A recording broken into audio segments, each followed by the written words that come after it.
দেখে অনেক কিছু হচ্ছে, শোনা যাচ্ছে। কেউ যদি স্বেচ্ছায় বিজেপিতে চলে যায়, তাকে তো ধরে রাখার আমাদের ক্ষমতা নেই। যে কোনো মানুষ যে কোনো দলমত করতে পারে, যেতে পারে। আমাদের বলেই ছিল তৃণমূল সরকারটা চলে যাবে, চলে যাওয়ার পরে সমস্ত এরা বিজেপিতে চলে যাবে।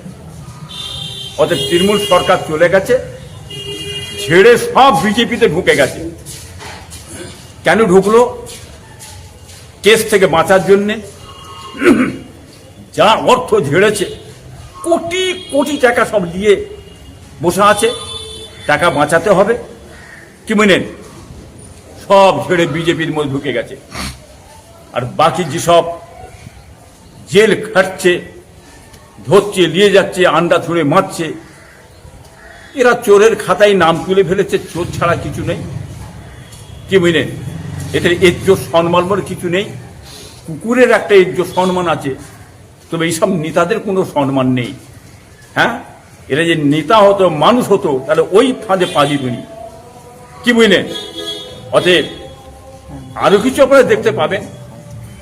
বিজেপিতে চলে যাচ্ছে এরা একটা অন্য কারণে, আরো যাবে, দেখতে পাবেন। তবে ভাঙড়ে অনেক কিছু হচ্ছে, এটা আমিও বলতে চাই। একটা হিমঘর যদি হতো ভাঙড়ে, তাহলে ভাঙড় এলাকার মানুষ, চাষিরা উপকৃত হতো। কি বুঝলেন? একটা কাজ হতো। এটা আমি বলতে চাইছি আমার ভাইপো নওশাদকে, যাতে একটা হিমঘর হয় ভাঙড়ে, এটা করার দরকার আছে।